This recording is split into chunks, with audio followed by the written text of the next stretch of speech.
Hey, we're back. I'm your host, BKP, and we're at Circuit World here in Blue Ridge. Beautiful Friday morning, downtown Blue Ridge. And we thank the Georgia Cancer Specialist for this segment, and we welcome Dr. William Whaley with us. Dr. Whaley, how are you? I'm great. You got your coat off, and you said it's a beautiful day in downtown Blue Ridge, and it was 79 degrees yesterday? Yes. What's the next topic that comes up after that? Allergies. Pollen count. Allergies. Yes. I understand. I took mine. Oh, yes. I took mine this morning. No, I I didn't. always get this in February. I told you last week that in Atlanta, those little, what are they, daffodils are going to be poking up their heads. Well, they poked up their heads in Blue Ridge, if you'll notice. Even some of the little yellow things are out, but certainly other things are out. So the pollen count is high now for things. You were talking about plants, and you didn't know anything about the different plants. Me either. For alder, juniper, and elm. Now, I know what an oak tree looks like, and a maple tree looks like, and a pine tree looks like, but I couldn't anymore find you an alder, a juniper, and an elm than I could find an honest man in the Democratic administration. So that's what we're blowing our nose for here. Okay. I'm hard-headed. You know, I usually wait for any kind of allergy medication until I just get up and my eyes are just watering and tears are running out of them. I finally stop.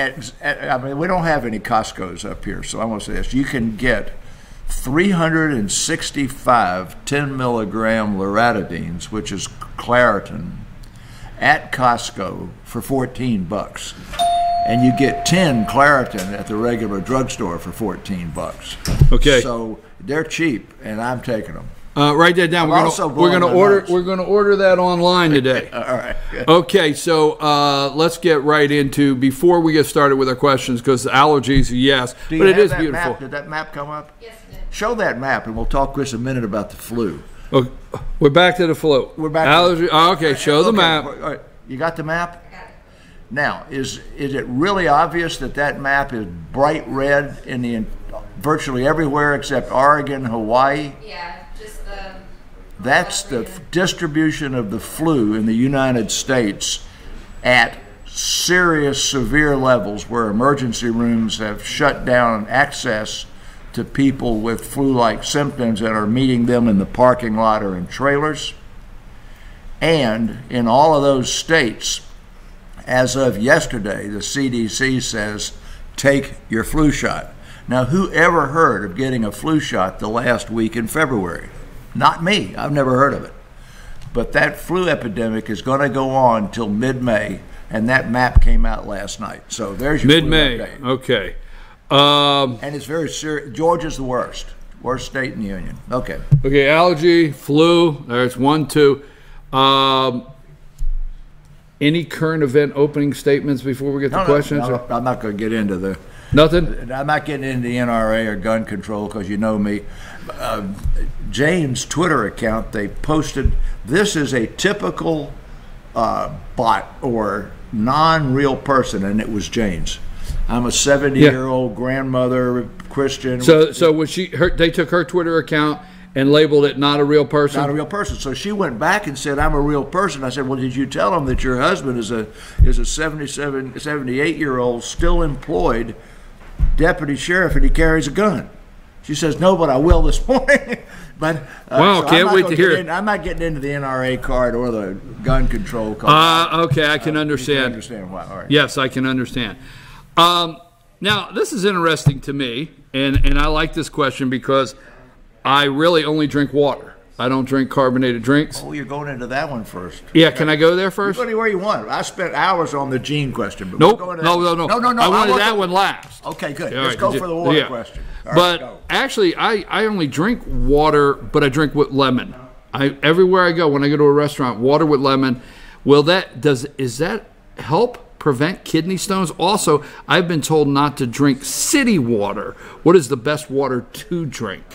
And water with lemon, does it help prevent kidney stones? Let's just leave the water with lemon out because it's the water that would help prevent the kidney stones. A little bit of acid would make it more likely that you'd have a uric acid kidney stone and less likely that you'd have a calcium kidney stone. So it depends on the person. So you can't blanketly say that. So let's go back to the water.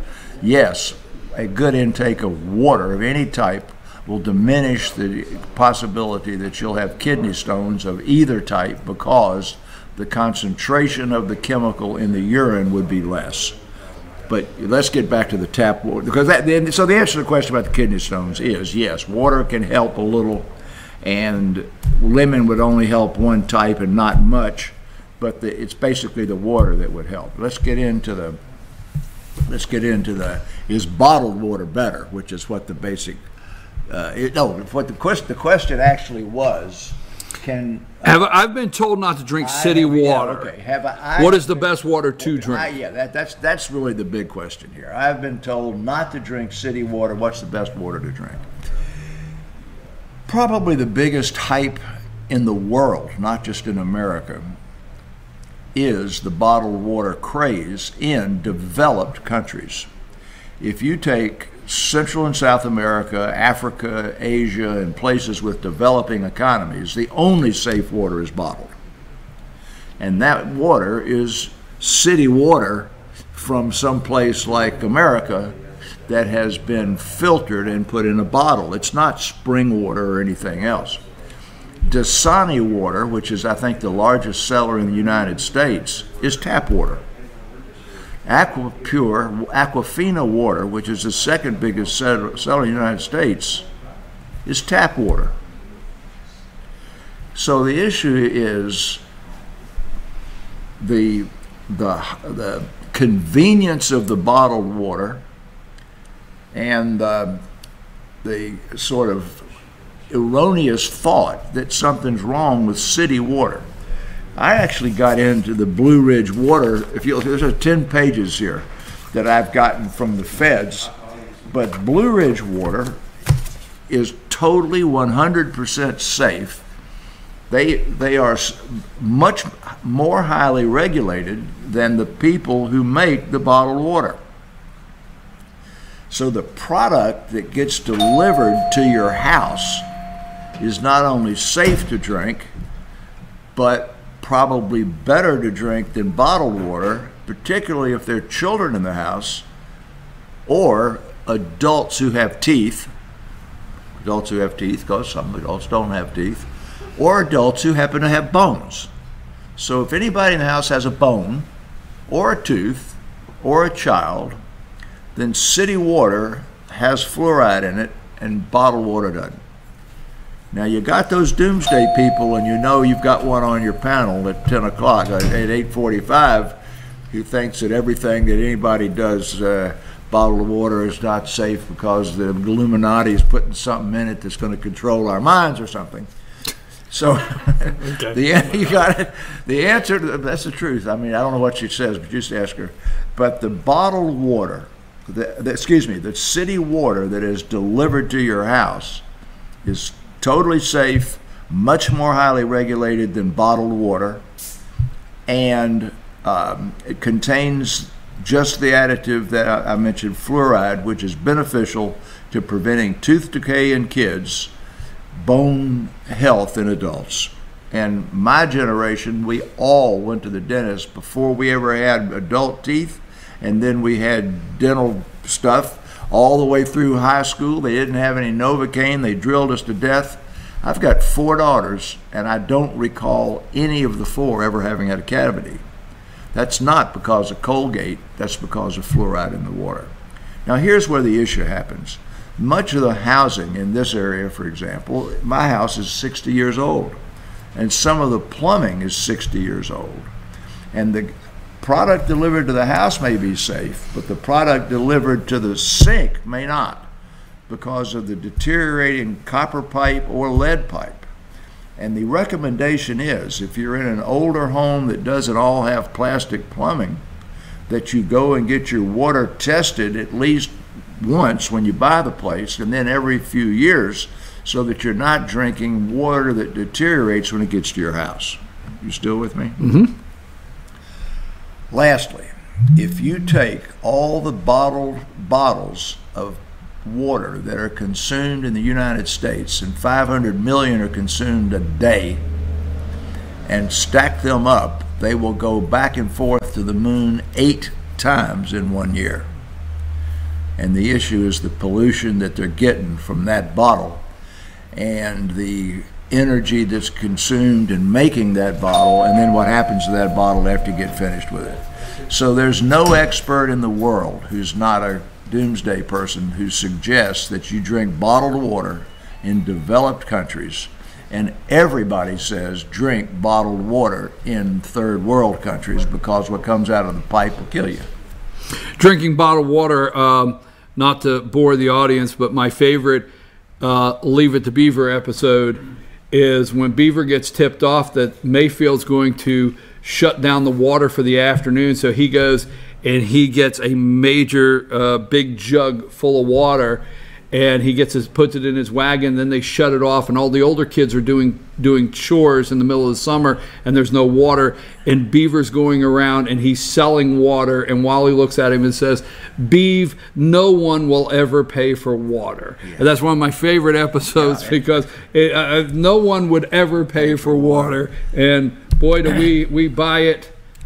That water costs you 2,000 times what the equal amount of water out of a tap costs. And I want to remind you one more time that the largest water in America is Dasani, second's Aquafina, and both of them are tap water. Both of them are tap water. So if you go one more place. I told you to get your water tested at your house. There is on the federal websites and state websites a listing of the different types of filters that you can install at your home, and the different kind of filters that you can put the pitcher in your refrigerator. Right. And virtually all of the marketed filters will take out what your bad plumbing has put in. Lastly, people say, well, I like the taste of bottled water. We used to do a game at our Christmas parties where Jane would get generic peanut butter and Jiffy and all the other peanut butters and put them out on crackers, and you had to say, you did which one they were, and you had to taste test them. And you did the same thing with Godiva chocolate and Hershey chocolate, and you did it with expensive wines and everything else. But generally, the water that won was generally always tap water. And in taste tests, every taste test that's ever been done, the tap water wins. So, well, you know, some people say they do it because of taste are snobs, and they're not telling you the truth. We have to move on, but we covered bottle and we covered tap, but we missed the good old well water. Okay, well water is an issue up here as well. Number one. Why did I bring it up? We have well water at our house. I have well water. Okay, but we're not using it. We're using city water, and the well water we could use for irrigation. But you should have your water tested every year, because what's in the ground can change from time to time. I agree with that. Well water should be tested every year. It's going to have a much higher chance of having cryptosporidium in it, which is a bacteria that causes big epidemics and kills people. It doesn't appear in city. When it does appear in city water, and it did not long ago somewhere out in Texas, they shut down the water system. They had to go into the water system. They brought water in trucks for days, and then they have to flush all the pipes out. And then they have to flush the pipes out with something that kills cryptosporidium, so it's a really big deal. But if you have well water, then you need to get the well water tested. Your county will do that for you, and I think it's free, once a year. Okay, moving right along, our second question, do childhood earaches cause hearing loss later in life? All right, so this is a great question, and I could spend hours and weeks on that. Put up that picture of the ear, and if you put up the picture of the ear, or if you put up the chart, we'll pull it down quick. Okay, the chart up. Okay, that chart, you look at it, it's got 25 things written on it, but they're divided into 3 sections. One section at the upper left-hand side says conductive or outer ear causes. The one on the right-hand side says sensorineural causes, meaning the nerve supply. And then there's a category called mixed between the two. After the outer ear, the middle ear. So those are all conductive and the others are nerve. So get down the chart and then put up a picture of the ear. And here's your picture of the ear so you can look at it. This is a beautiful, well-designed illustration of the ear. And I'm going to start with stuff that's really sort of easy. You are well aware that there are, in this room right this minute, there are 2, 4, 6, 7 people. And of these 7 people, I guarantee you that 4 have a hearing loss.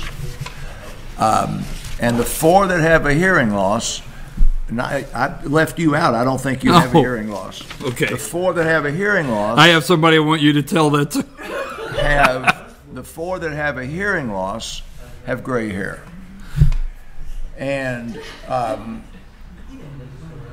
okay, keep going. In addition to the gray hair hearing loss, there are 40 million people in this country with hearing loss. The hearing loss of the external conductive type is you go to the doctor, it's in one ear rather than the other. You look in the ear and it's occluded. It's got wax in there. It may have a piece of cotton from a Q-tip in there, or it's actually just obstructed. There's a thing called a cholesteatoma, which is a big collection of just sloughed off skin that can plug up the ear. But those external conductive things are really easy because you go in there and they're removed. But the conductive things between that eardrum, which is, if you look here where these bones are, there with the little circles of the bones. Right. Okay. Where the bones are, those are arthritis of the bones, so to speak. And the arthritis of the bones, they fuse. And to be able to move the tympanic membrane and then go over to the oval membrane and transmit the sound, they have to be able to articulate. And so as we age and they get sclerotic, that's an aging phenomenon. The question was, can hearing loss come from childhood earaches? And the answer is absolutely yes. Because the general childhood earache, and if you look at that thing, the eustachian tube's kind of hard to see, but the ear, you know, you pop the ear when you go up and down a mountain, drains through a real tiny tube called the eustachian tube into the back of the nose. And when a kid gets a sinus infection, gets an allergy to the what? The alder, the juniper, and the elm, and his ear doesn't drain like it's supposed to, and he gets fluid behind the ear, and it is left to sit there, that becomes glue, then that can set up and lead to a permanent lifetime hearing loss. And that's why when children seem to have screaming earaches, infection, and they have difficulty, you say, Johnny, go, Johnny, and you keep talking to Johnny from behind him, and Johnny doesn't answer. But when you go in front of Johnny, Johnny answers you and does what you tell him. Johnny can't hear. And Johnny is seeing you, your facial expressions, if he's pre-verbal, or your movements or whatever, and he's responding to you like he hears you.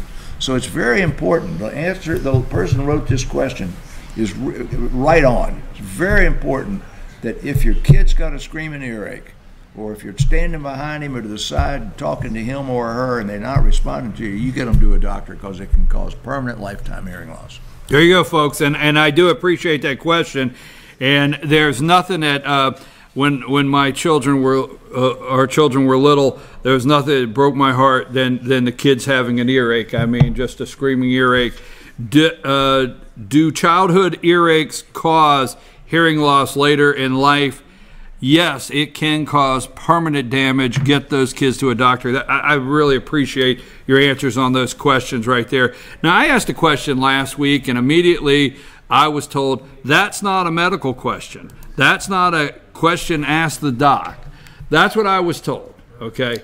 But we watch commercials all day long that say that if we'll send them so-and-so and swab the inside of our cheek, they will tell us Irish and this and this and this and this. Can I ask that question? Yeah, I probably spent 4 hours on this because I think it's so important. Because it's happening now more and more that people are wanting their DNA tested. And so go ahead. All right. This is called direct-to-consumer advertising Yes, yes. of personal genome sequencing services. I'm gonna struggle to remember that one. You don't need to remember it. But this is direct-to-consumer advertising. So I want to comment originally about it. When you watching the TV and you see an advertisement for a drug like Opdivo that says, if your lung cancer has recurred after 2 different types of lung cancer, ask your doctor about Opdivo, you got to think what small proportion of the audience is in that category to use that drug. Well, this direct-to-consumer advertising is for 100% of people. Okay, the history behind this is, it was in 2006 that the company 23andMe began to market genetic services, and they were touting it as screening you for serious medical conditions, and the emphasis was on medical conditions, and the minority was on the ancestry and genealogy. So that's the history of 2006. They began to market this thing, and in 2013, the FDA shut them down. And they shut them down because their accuracy, their concordance, the value and the interpretation of the you have a tendency to breast cancer or to Alzheimer's disease or whatever was not accurate, and was driving people out to consider getting bilateral mastectomies or getting colonoscopies in their teens or doing things that were harmful with genetic data that was not accurate. And as of yesterday, this is the official statement about all of these different genetic testings. These reports suggest risk prediction remains unreliable. An interpretation of results for most should be approached with caution. So now we're talking about that the FDA shut them down in 2013. So there wouldn't be any ads today, would there? So now, 2015, this is a huge profit center. So 23andMe and others applied to the FDA to remarket these studies for only a very limited number of advertising, only a very limited number of diseases. One called Bloom syndrome I've never even heard of, which is a rare genetic disorder. There are a few diseases like Crohn's disease, late onset Alzheimer's, a clotting disorder, and celiac disease that you can get some predictability by these gene tests. So they allowed them to remarket the tests in 2015 or 16, which is why you're seeing the burst of advertising now. So, are they accurate? Okay, here's what happens. If you take 3 identical twins are all the same egg and the same genetics, and you submit their blood to the people, then you should get 3 identical tests. Right? Yes, I would say that. I mean, okay, all right, I'm with you. Okay, I'm with you. It's the same person 3 times.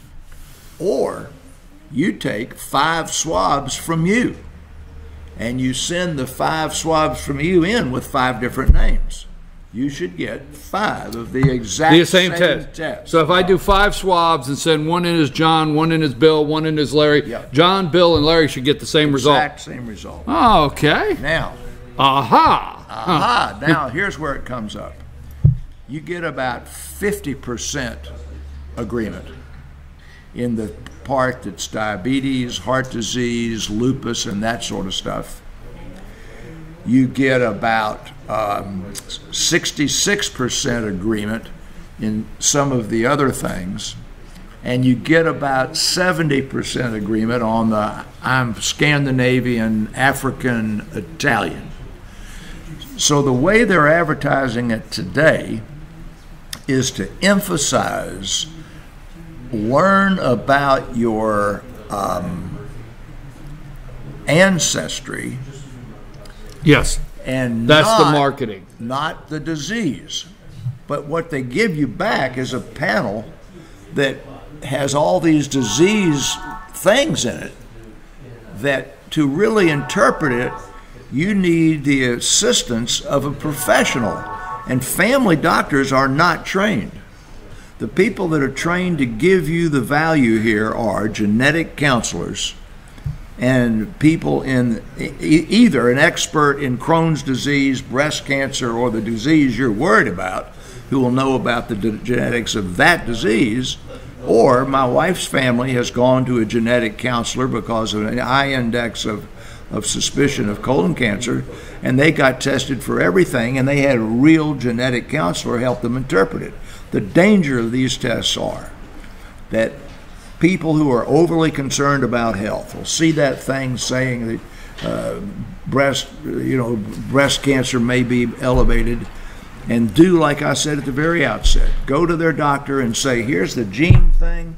I listened to Angelina Jolie, and I want to have bilateral mastectomies to prevent me from having breast cancer. I just can't sleep at night. It just worries the heck out of me that I got this thing and I want my breasts off.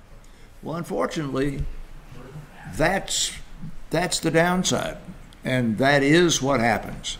Now, if you're giving it to somebody because they really want to know, are they ex-Vikings from Scandinavia, or are they swarthy lovers from Italy or something, as I say, the concordance part in terms of your ancestry is only, if you send your own blood in there 5 times, is only 60 to 80% the same, but it still gives you some trend. I'm 7% Neanderthal, or whatever it was. Jane gave us these years ago, and she told you, I knew you were Neanderthal, and everybody else was 1% Neanderthal. So if you're doing it... So this was a good question. Oh, yeah, it's a great question. If somebody's doing it for fun. For fun. For fun, to know about the ancestry thing, and I really am Scotch. I can go around with one of those skirts, or I really am Italian. No, I should be eating pasta all the time and making no wonder I like gravy, and that's actually tomato sauce. All right, no wonder I like the gravy, right? So when we see it on TV, if you don't want to put all your stock in it and don't want to have something come back with results that's just going to, just for fun, you do it. But outside of that, when you get into looking at the diseases, you have to take it with a big grain of salt. Now, there's a beneficial part. For example, let's say it said you have an increased incidence of type 2 diabetes, which we discussed last week. Well, if you went with that report to your doctor, said, I got an increased chance of having type 2 diabetes, he would do a screening test that the insurance might not pay for, the A1C hemoglobin, which most adults probably ought to have to tell them where their blood sugar is. And then he would tell you, you need to lose 15 kilos. 15 kilos is 36 pounds, right? So he would get you on an exercise program. No, but what I'm saying is that that test might be the push that gets Leroy to lose weight and start exercising. So that was a beneficial effect. Second, when they see that just may have an increased incidence of breast cancer, that might be the push. I've got patients that have never had a mammogram that get that patient to go to their family doctor, have a breast exam, and order a mammogram. That part's all beneficial. But if you give it to somebody that's just really nervous and sort of paranoid about their health, and they go in and want to have bilateral mastectomies, then it's over-interpretation of exactly the same piece of information. You got it? So that piece of information, appropriately handled, can drive people into health habits and screening tests. That's a good thing. What I was trying to emphasize was that if you're a scaredy cat, you start looking at that stuff and you start trying to, oh my God, I need to do this, I need to do that. Or another one, late onset Alzheimer's, make people say, I can't find my car keys. Alzheimer's is getting me. Yeah, exactly. And I said once before, I can't find my car keys either. That's okay. And I'm holding them in my hand. Yeah, that's okay. I'm walking around with them. So you gotta, the fun part is you're either a Viking or you're an Italian lover or I'm part Neanderthal. That part's all fun.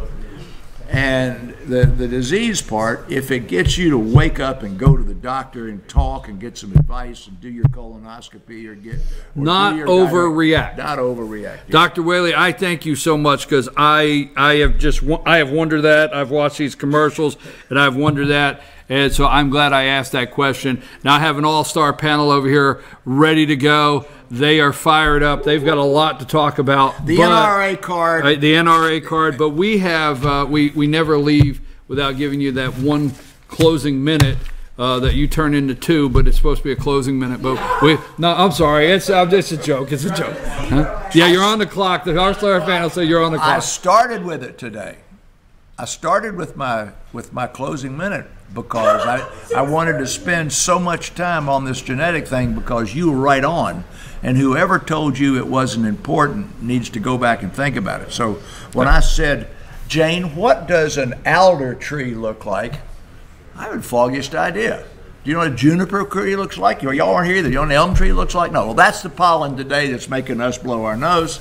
And the pollen counts are high. So I started with it today. Thank you, Georgia Cancer Specialist. Thank you for the Georgia Cancer Specialist for this segment. We appreciate it. We always thank Dr. William Whaley. If you would like to ask the doctor a question, you send that question to info, I-N-F-O, at fetchernews.com, info at fetchernews.com. Put in the subject line, ask the doc, and we'll get that to Dr. Whaley every Friday morning. You can also find these segments cut up. You want to go back and watch them or share them with your friends on our YouTube channel, FYN TV, Fetcher News, our YouTube channel. Right after these messages, the All-Star panel, and I know we have a lot to talk about. Take us to break.